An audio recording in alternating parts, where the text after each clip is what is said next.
Belgian work floor. I've never worked within the Belgian company, but in my life I traveled a lot, especially through Europe, but as well in the overseas, like Israel, like United States, China, etc. So I am maybe, but still within the Europe, if I compare it to, let's say, on the line from the west to the east, generally speaking, I would expect that the division of the power would be much more hierarchical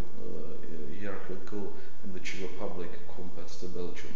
However, it really depends on the culture of the company. I mean, for example, I was working for a British company in the Czech Republic, and I guess it was quite different from most of the, I would say, local Czech companies.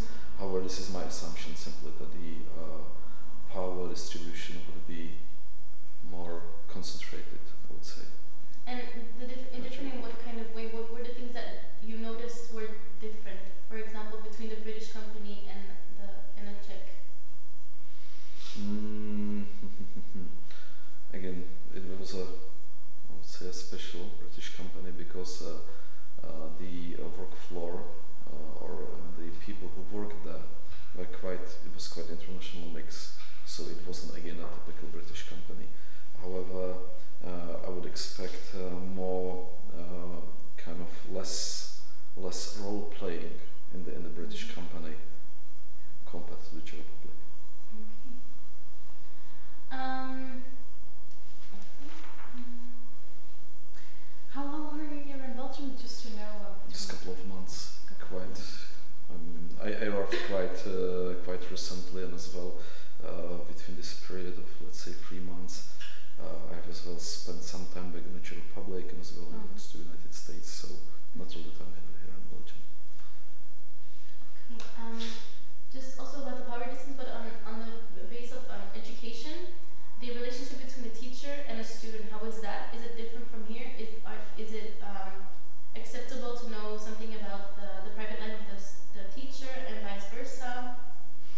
I mean, from my memories in the Czech Republic, I'm a man in his mid-30s. I would say that nowadays it's much more liberal in the school than it used to be at my student age, especially when I was at the elementary school. Well, but I mean, so I believe now it's more relaxed, it's more liberal, and because, well, for example, one of the other question, you would title if you are in the secondary school in the Czech Republic, you would title or approach teacher with respect. That's what is expected from you as a student, and you would call him Sir or Mr. Professor or something like that. That would be the old ways as I have knew it and experienced it. However, nowadays it might be more relaxed. On the other side, it's not. Sometimes, especially if you have a young teacher, it's not very uncommon to know something about his private life. For example, about his hobbies. So sometimes you might be in the same group and you might go and to cycle or to climb the rocks or whatever on the weekends, like as a hobby, as a fun. Okay. Also on the family base, is there a certain leader in the family, between just the family, the mother, the father, and son, who is likely to be the leader in the family, and how is the relationship? Well, it always depends on the family, right? And on the family members. I mean, every family has its universe of its own. However, again, I would say there was one thing to say, and this is that between the last 20 years, the Czech society went through a significant transformation, not only the economic and political one, but as well in the sociological terms. So, again, traditionally used to be that the man was really very like the decision maker, the important figure of the family, etc.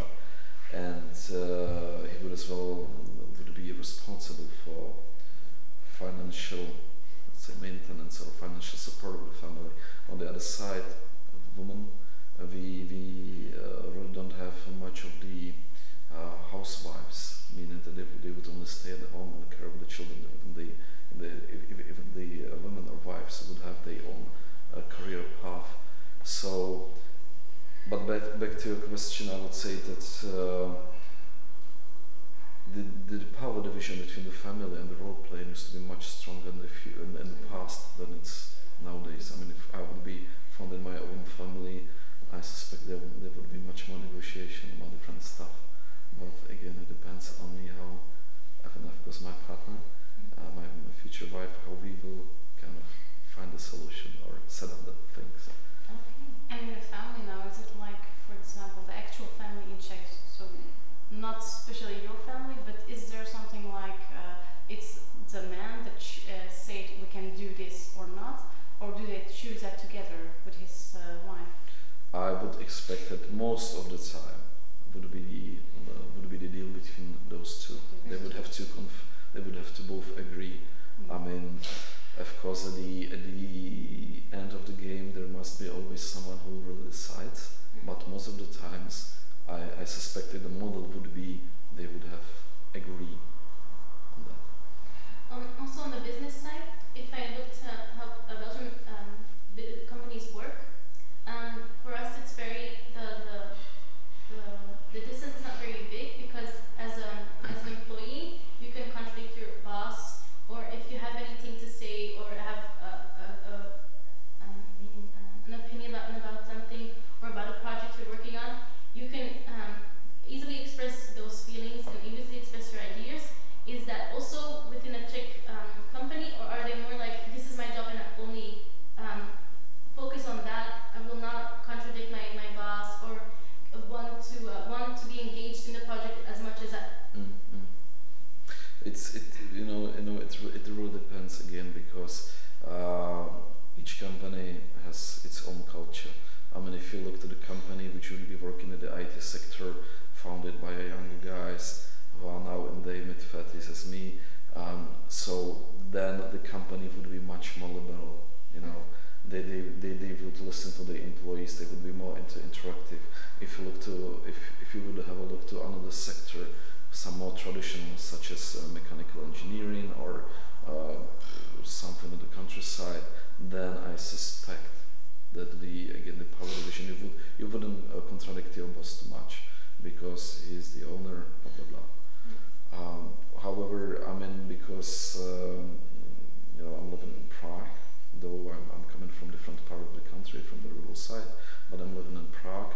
So my experience is, if you have a point, if it doesn't make sense what you're saying, if you have the experiences, what should you be afraid of? I mean, if at the end of the day, if it's good for the company, if it saves money, or it brings more profit, you're free to talk. Yes.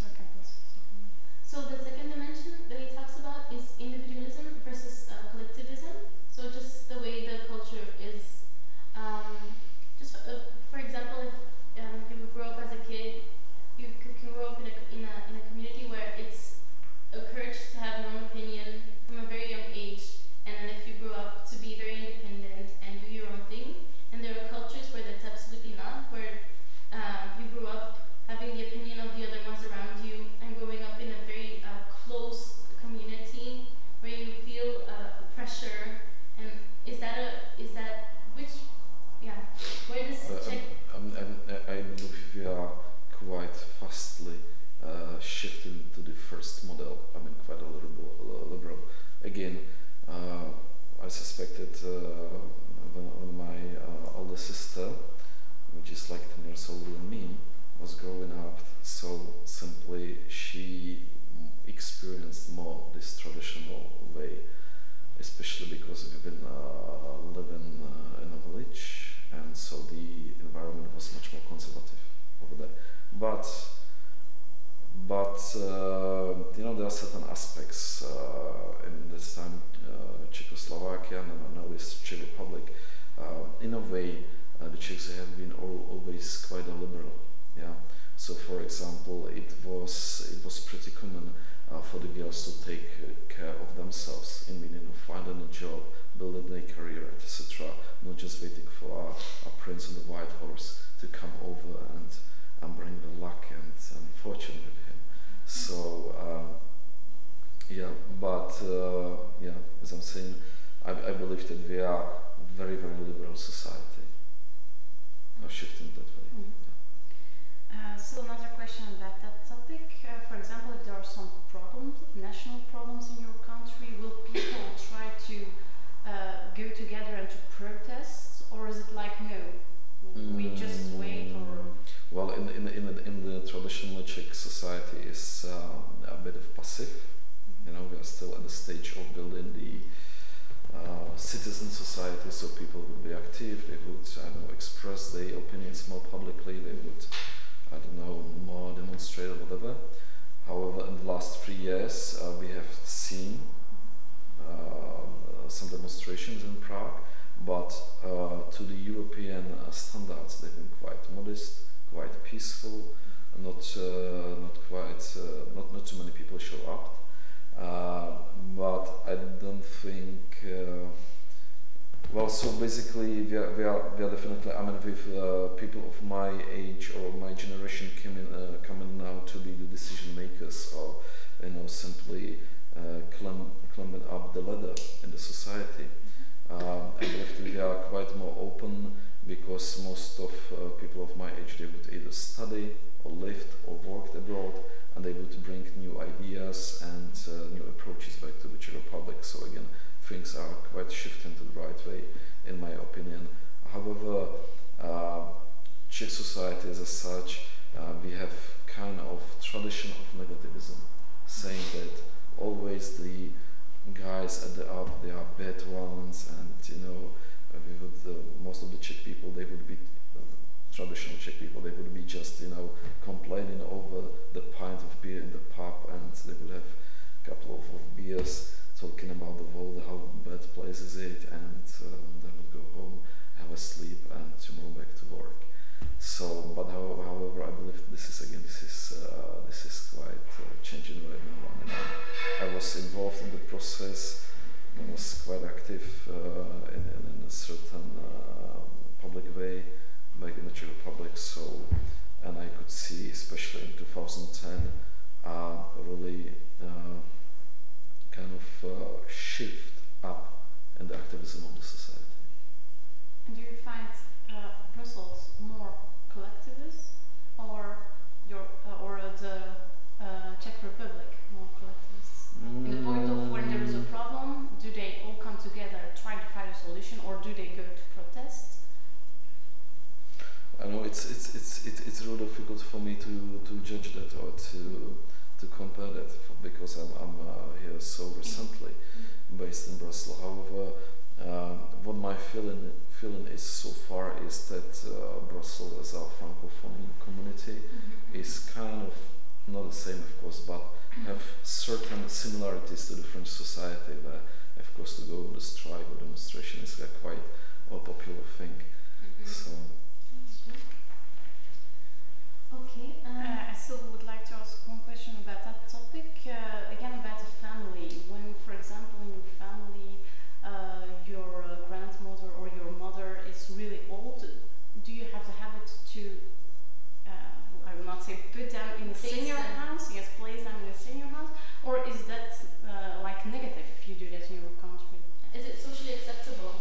It is socially acceptable. However, most of the people would, I believe, majority of the people might try avoid it. But there is a difference between the big cities and the rest of the country. In the rest of the country, you would have a big house and you would have 2 or 3 generations living in the same house. Everyone having, for example, his own floor, and this would be a way how each would be trying to help each other. And so your grandmother would be looking for your kids while they've been working, and you would pay it back if she would have any health problems. However, in the cities or in the big towns, because the life is much more quicker there, you have to make more money in order to make a living, because the life expenses are bigger, then it would be a different approach. And this is as well different approach in the meaning that you would put your grandparents in the this pension house, and you would pay them regular visits. And this is as well because the social net in the Czech Republic is quite thick. and the Czechs are used to take advantages of the state. So I mean, because under the communism, on one side you wouldn't have the freedom of speech, freedom of travel, etc. It would be authoritarian or totalitarian regime. On the other side, the regime would offer you certain social benefits which the market economy is not able to offer you, such as guaranteed places in the pension houses, etc., etc. It wouldn't really guarantee it, but people are still kind of thinking that they have a right for it, which is not true. But they suspect, I mean, the assumption from the past is they have that right. So. Last question about this topic is when there's important decisions that have to be made within the family, for an example, a marriage. Who makes the decisions? Is it normal that the person that they make entirely alone the decision, or is it usually made within the family? Again, it depends, but I would say that the majority of the people, those who are concerned really, they are the decision makers. For example, I mean, I'm single now, but if I'm about to marry a girl, it's announcement. I would bring the girl, I would introduce her, I would say, okay, that's her. We're gonna have a wedding in half a year.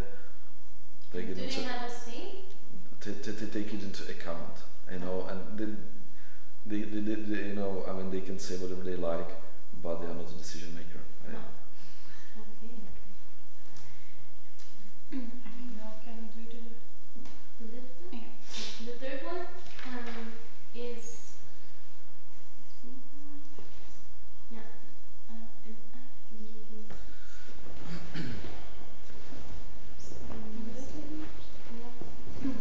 So the third one is about if your country is more feminine or masculine. So what do we mean with that? For example, there is a long debate here in Belgium, like, okay, women do have to be able to work in the politics, do have to be paid the same as a man, or things really typical. For example, a man is strong, may not cry, and a woman is, yes, yeah, allowed. Yeah. No, I understand your point. It would be much more masculine in the Czech Republic.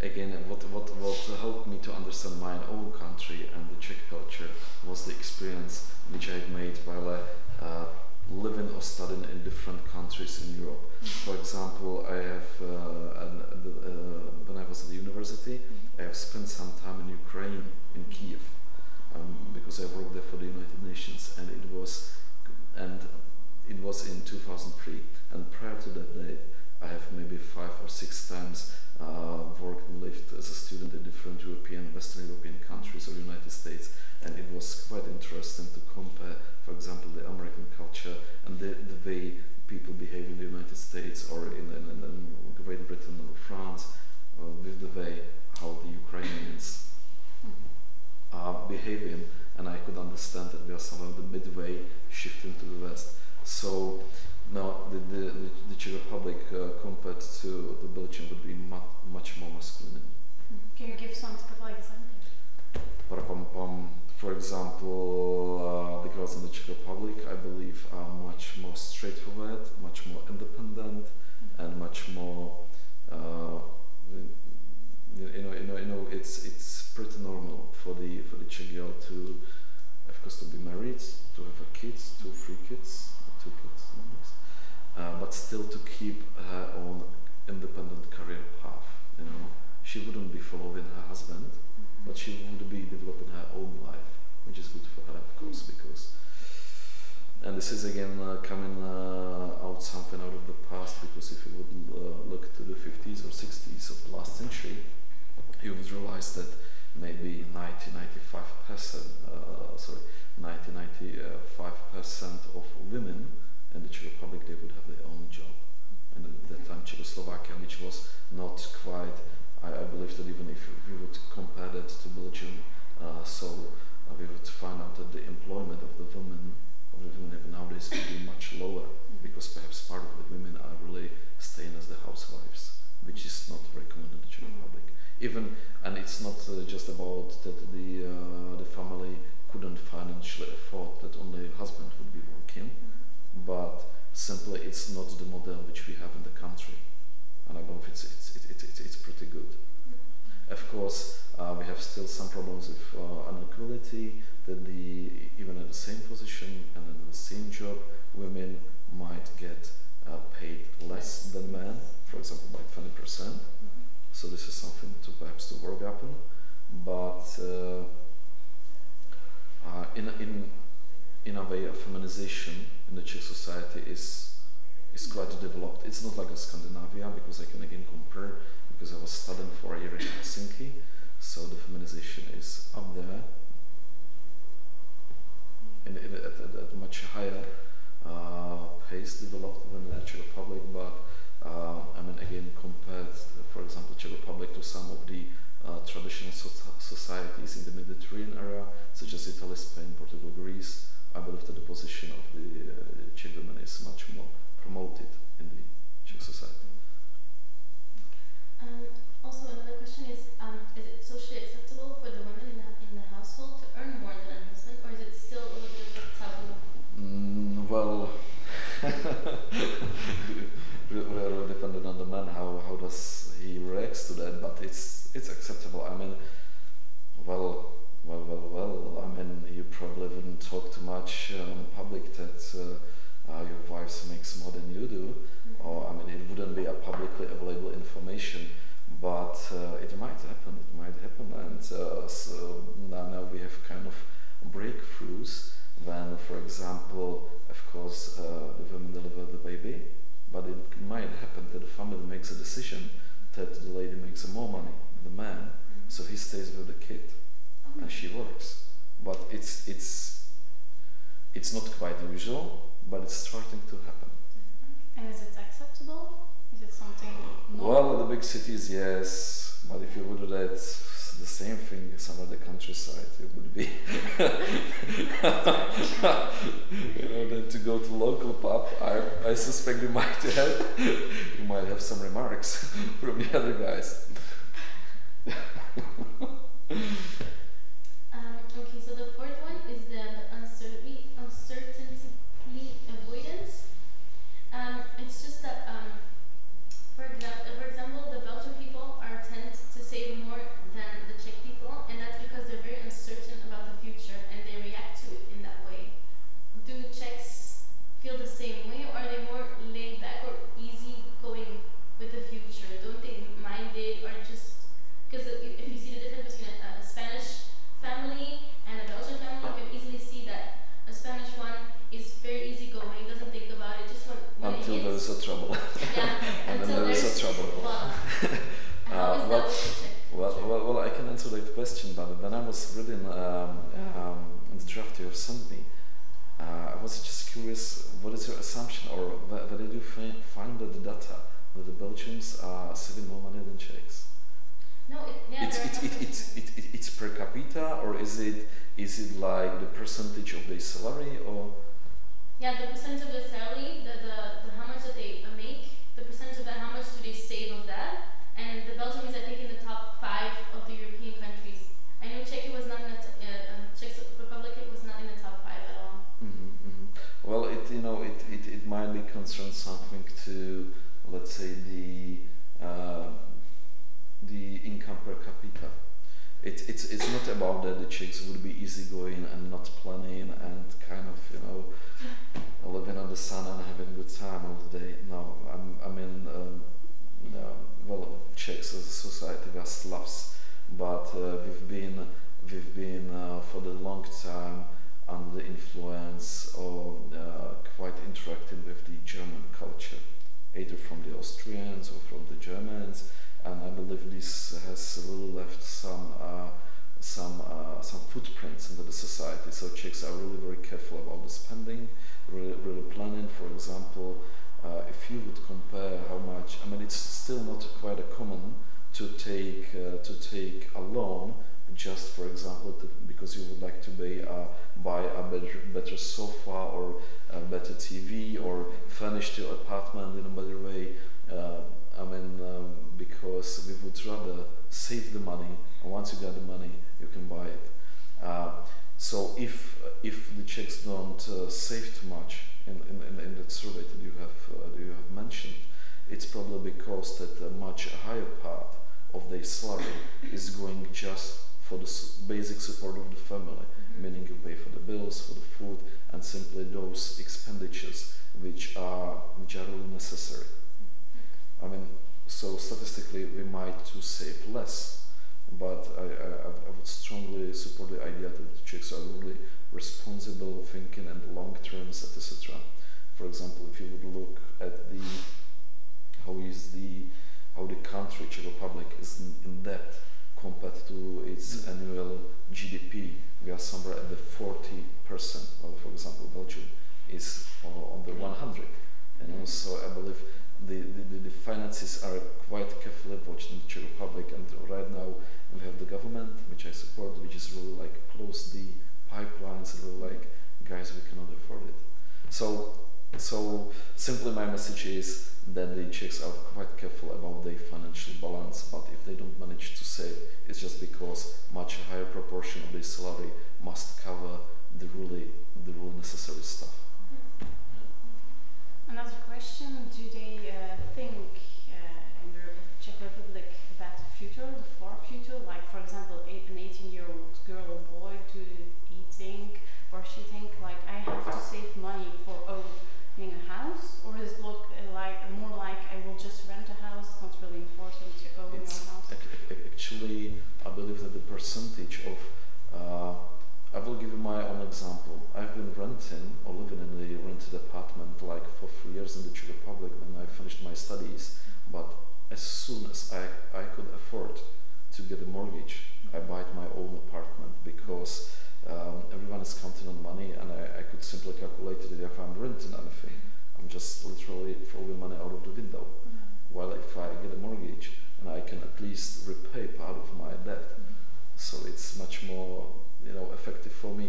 So actually there is a quite strong tradition of a saving accounts in the Czech Republic. So even, for example, if you have a parents and they have kids which are like, I don't know, 5, 6, 10 years old, they would send some money to their saving account, especially to those ones which are related to the mortgages. So they would have, I wouldn't say easy, but easier start. So they would have, for example, I don't know, 10-15% of the value of the apartment when they enter the productive age. Simply, the culture in the Czech Republic is the way that the parents support their kids in a quite a long way. To my taste, sometimes too long.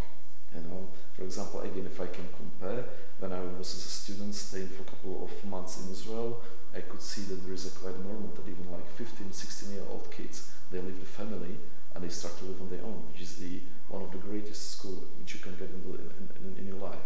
While in some more traditional societies, like Italy, when I was working for this British company, we had a couple of people from Italy, and we call that Mama Hotel. You stay with your mama until you're like 35. I mean, it's Jesus Christ. You're supposed to start your own life by 20 latest. But even in the Czech Republic, we've got the cases of some guys, especially when they stay in the Mama Hotel, by the late 20s or something. But it's too long to my taste.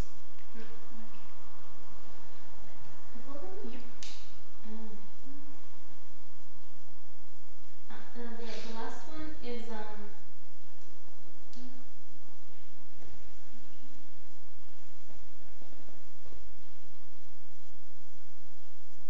and perhaps as well to add one more thing, as well I would say that the percentage, like for example in Germany, most of the people they would tend to rather rent the apartment even the long term, while in the Czech Republic the trend is quite vice versa. We would really prefer to be our own landlords, or to have its own apartment. Simply, this is the goal. Everyone is looking for the way how to finance his own living, so he could stay in his own place. So now you've been here for 3 months. Yes. Are there any cultural differences that shocked you, or you wondered why do they do that like that, or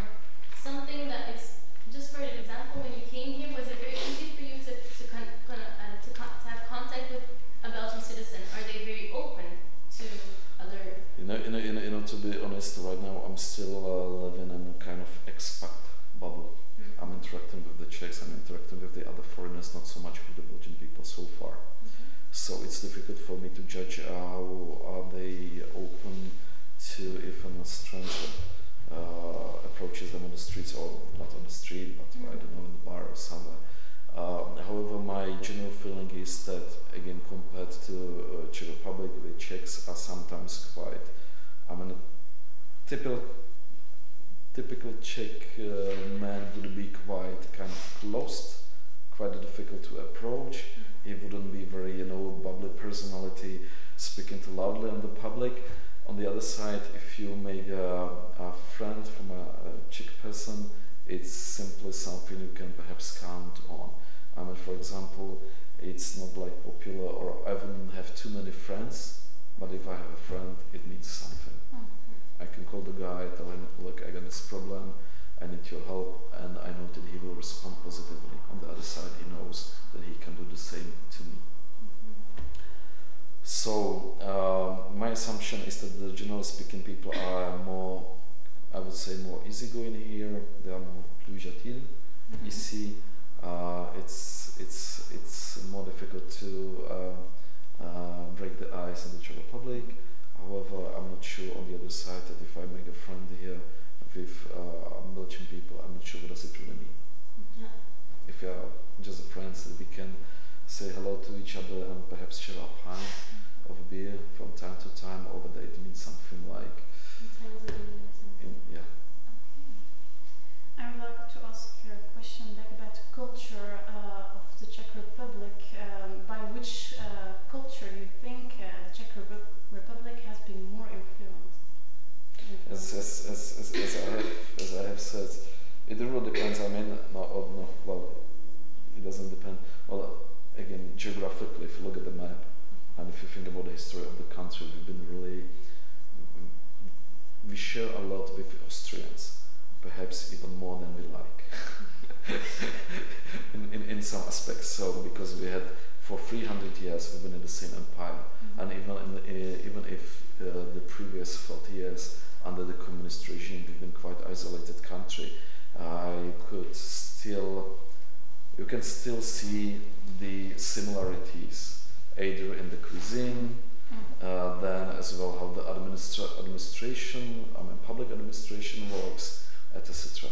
So we've been pretty much under the Austrian, German style influence, of course, but of course it's important to bear in mind that the Austrians are not the same as Germans. The Germans are much more rational than the Austrians. Austrians are sometimes. And with which country would you compare? Will you say, okay, this is really like the Republic, your country? Sorry. The Czech Republic. If I would be in some country and I would have a feeling this is more or less the same like Chinu. Yes. I believe it was Austrians. Yes. Yeah. I mean, of course, for example, current Czech society has certain troubles and corruption scandals, etc. On the other side, the Austrians they have much the same troubles, even perhaps not so big, but they have. Of course, the Slovakians, because we've been in the same country for the last 20 years. So, for example, the Slovaks are not considered to be strangers or foreigners. They are like half brothers. So, yeah, those two countries, Slovaks and then the Austrians. I mean, you came here in Brussels. What is the thing that's really shocked you or impressed you or? Shocked. What shocked me? Maybe positive or negative. So, okay, let's start with the positive things.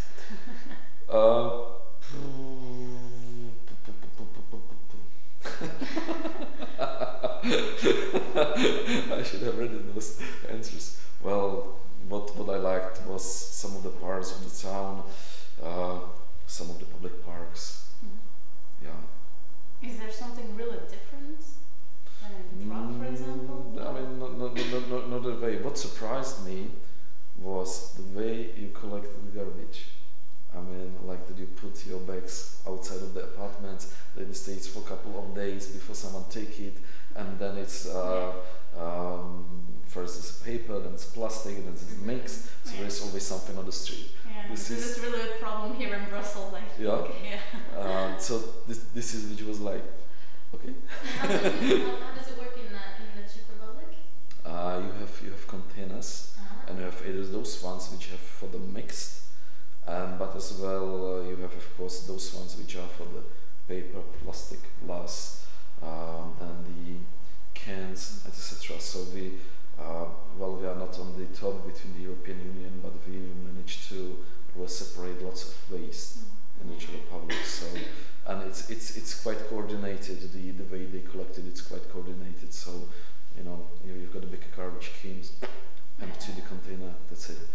That's one thing which like surprised me, and the other thing is the architecture. I've been told that until 1992 there was no much of urban planning, or there was no institute of the protection of architectural sites of buildings which have some values.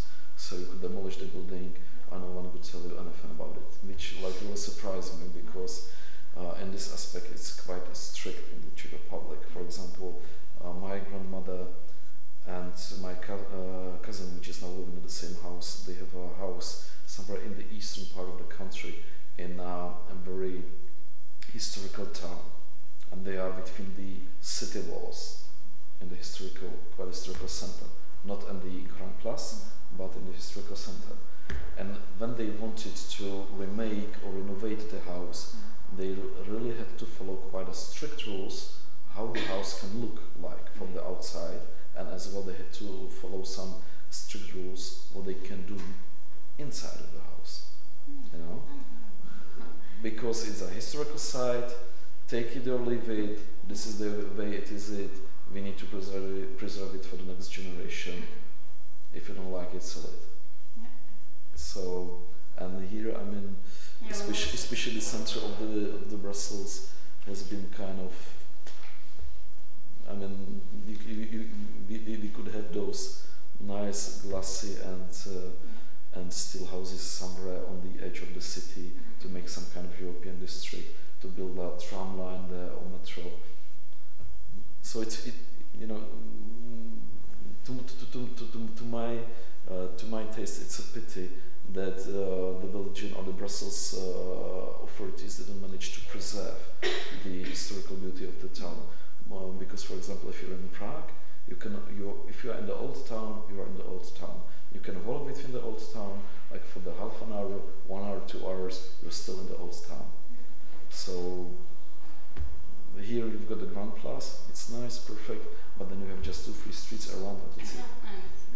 Unfortunately. Okay, I think that's it. Well, thank you a lot for all those answers. We try to make it quickly, as you say, it's 1 o'clock. Perfect. Well, I wish you success. As an intern.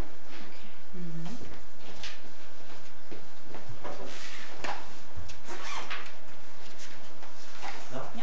Okay, so first we would like just to have a little introduction about the cultural centrum here. So if you can just explain what you do, the activities, etc. Okay. So the Czech Center is actually something like a part of the Embassy for the Cultural Promotion, not really, but it's under the Ministry of Foreign Affairs. And what we are trying to do is that we do bring and promote Czech culture here in Belgium, and we are trying to get involved Czech artists to perform here in Belgium and share the information about the Czech culture with the Belgium audience. So that's the basic. What we do, our activities are, we do organize different festivals, different events like a theater, plays, or film screenings, exhibitions, and we do support the Czech artists even though the event is not really organized by our center. So it means whenever the Czech artist needs some kind of help or support, we are trying to do that. Okay. So the reportage we're making is about the cultural differences, about a sociologist called Hofstede, and he based the cultural differences on 5 dimensions. So the first one is the power distance, and it actually means the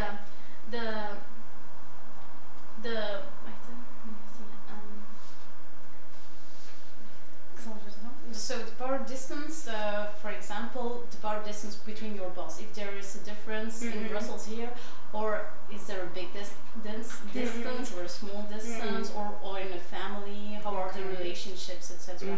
So maybe a more specific question, do you see any difference here in Brussels, more specifically, between the boss and the employee? Okay, so this is a little tricky question, I would say, because it's very individual and depends on where you actually work. Depends on those people you work with. So it is very hard to say it in general. Well, you can find the companies or the centers in Czech Republic where the distance is pretty big, same as the distance is really not there anymore, I would say. And that would be probably the same here in Brussels. You could be here and have no distance at all, or you could just work in the corporate where the distance would be pretty huge. So this is really hard to say in general. I would say that maybe in Czech Republic people are not so official, so the distance would be a little smaller, but as I said before, it is very individual. But Czechs are just, I would say, not that formal. In general. In general. Also in big companies where the distance between the employee and the boss is really high? Yeah, well, that's the question. Well, this is really hard to say, but in general, I would say Czechs are less formal than Belgians. So, but then it depends on the company, depends on your boss, depends on you. But yeah, as I said, in general, that's what I think. When you work for a company, a Czech company, how much does the Czech employee expect to tribute to the project that they're working on? Is it normal that the Czech employee has his own opinion and his own marks and brings them to the table, or are they more in the background and leave the higher, the big boss to make the big decisions? Okay, this is also very individual and depends on the company you work for, depends on your boss, depends on those people who are above you. And therefore it's, I would say, impossible to say how it works. But, and what the boss expects from you. And also it depends on your position. Well, I think in this informal way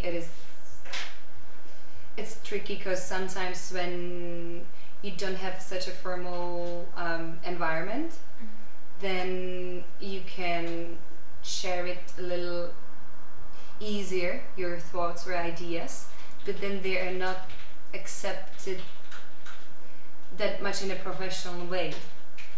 I don't know how to explain this better, but well, if you have a very formal company or a firm, then you do have a meeting where you are questioned, like precisely, okay, so what is your idea about this, what is the project you're working on, and then you say it and it's somehow accepted. But whether you have this informal environment, then you just somehow share it, blah blah blah, but then when it goes to the real activity, your thoughts doesn't have to be included necessarily, because you actually share them somewhere in the table, blah blah blah. So yeah, it's like that, but I don't know, it's impossible to say. And how's the power distance between, in a Czech family, just the mother, father, son and daughter relationship, how does that work? Is the father most likely to be the leader of the family? This is something that's changing in the Czech society. There was the older generations, they really had this stigma, this prejudice about how it should be and how it should work. The father was taken as someone who cares about who take care about the family in a financial level. Whether the mother should stay in the house and really take care of the family and yeah, well, all those things you can imagine, like the cook and clean and yeah. But then these things are really changing in, I would say, the wide spectrum of the society. So it doesn't mean that the poor families or the middle families or the rich families, they would live differently. I would say it really changes in all the spectrum. So now, and it's also linked with the emancipation, which is really rising in Czech Republic. The rights for the woman. Well, it was always there, but it was not as equal. And I still think that the Czech society has a lot of things to improve in this field. And there's a big difference more between rural areas and the cities. So in the cities, it's taken very equal, the role of the woman or as a mother and a father. But in the rural areas, it would be still a little, as I said before, as it was before. Well, previously women had, or mothers had 4 years where they had holidays, like maternity holidays, so they had time to take care of the kid for 4 years, which is a kind of long time. And now it's changing. We have a new law which was introduced, so you don't get any more the governmental support. You do have it still for 4 years, but it's very, very small. So it is almost impossible to live with it. But if you cut it for 6 months, for example, then you get all this budget for 4 years in 6 months. So it actually forces women to think about it. Okay, is it really necessary to stay for 4 years with a kid? Well, probably we can reconsider it and stay maybe 6 months, and then we can have a better income, and then we would go back to work. So this is something that changed. That women, they don't stay with the kid for such a long time. As a role or links and relationship between the family members, I would say there is a respect, which is, and people are close to each other. Family tend to stick together. They do celebrate different occasions together pretty often. That is very general. Okay, Christmas, Easter's, weddings, birthdays and stuff like that. They do normally celebrate it together. What is a little different maybe in a Czech society is a respect towards elderly.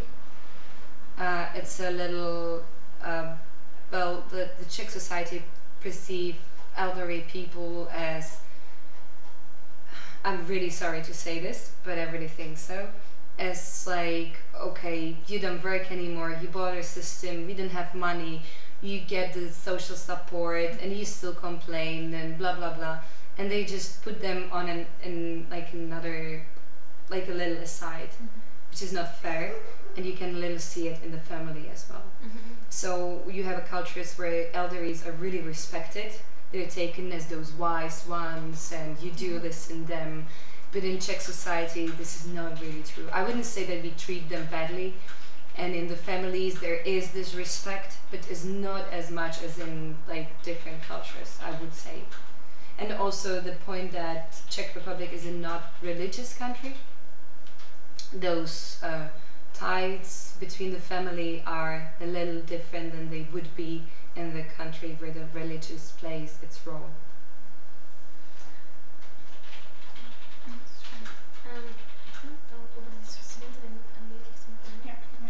So, on the other hand, the power distance between a student and a teacher, how is that differently, or how is that in the Czech Republic? Because with us, we have a small power distance.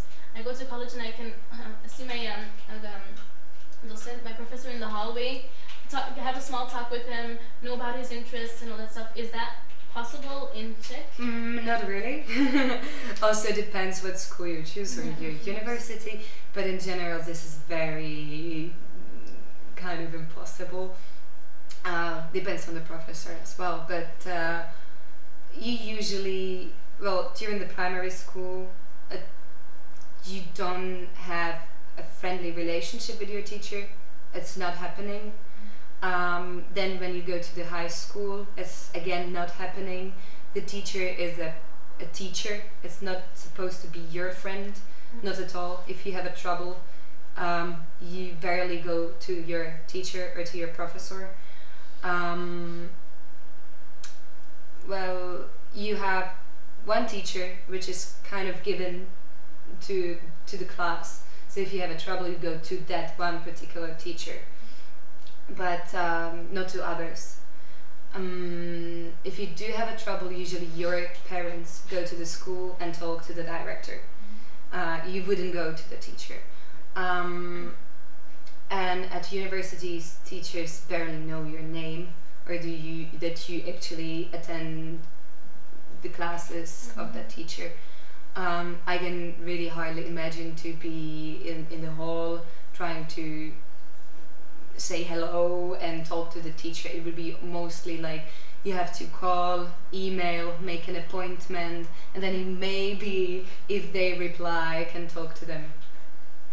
Yeah, it's the same here. It depends if you go to high school or to university. Yeah. But then there is a bit difference between the private and state universities. The private universities, it's much easier. Well, they are more available for you. They are trying to be more friendly. The system, how they teach, is more interactive.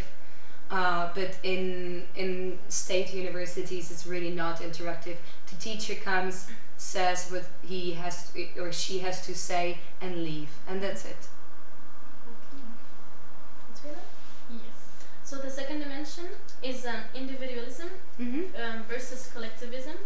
So just the way the Czech Republican people react to certain circumstances, do they all come together and protest about it, or they have their own opinion in their own mind and just keep it to themselves? And just in the way that they're being raised, are they being raised to have their own opinion, or to have the opinion of the people around them, and then grow up to leaving the family nest very early or very late? It all. Okay, too many questions. Let's go from the first one.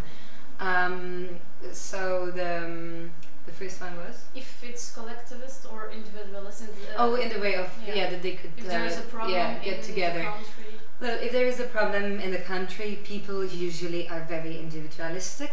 It is very hard to unite the society. There are different sectors and different movements. People are in general not that active. So where there is a problem, they usually, they blame one central evil, but then they blame each other, those different groups.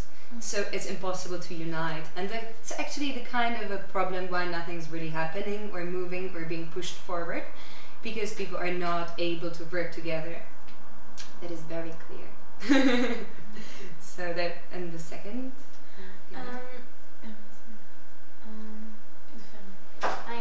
So within the family, if we speak of the term family as in a Belgian culture, we mean our mother, our father, our brothers and our sisters, our siblings. But within a Czech culture, do you talk about the family as in your family, the core, and then your grandparents, your cousins, your uncles or your aunts? How is that term? That is also very different. I would say that when we talk about family, in the term of family, we usually do mean our grandparents as well. Cousins maybe sometimes, but kind of for sure we do mean our grandparents. And aunts as well. And uncles not. And aunts and uncles, yes, I would say so. What do you think, Petro? So, when we talk about the family, yes. well, would you report it to the family as just a mother and a father and siblings, or would you include grandparents, uncle, aunts, and cousins as well? I said that I would include, well, if we do report to the term of family, that we usually mean even the grandparents. Yeah, I agree. It's individual. Yeah, but I would say so. It's not only parents and siblings. I would say at least the grandparents. Yeah, at least the grandparents. So is it expected in the Czech culture that you take care of everyone and everyone takes care of you? And in what way does this happen? You mean between the family? Between the family, yeah. It's like when you have a problem, your sister will help you, or... This is also very individual. You cannot say, but Normally, yes, I would say if you do have a working family, then you are expected to help, and you do expect that the help would be provided to you in the same time. What was happening before was that usually, before people lived together, like more than one generation. So when the grandparents get older, the young ones took care of them. So they did not go to senior houses. Well, they were staying together, but now it's more like, it's changing. So only some of those families, they actually take care of the parents afterwards. So when something happens, that there is only the grandmother and the grandfather die, and the grandmother is kind of sick, the family would take the grandmother to live with them. Okay, this is really happening often, but it's changing, and more they do go for the senior houses or something. So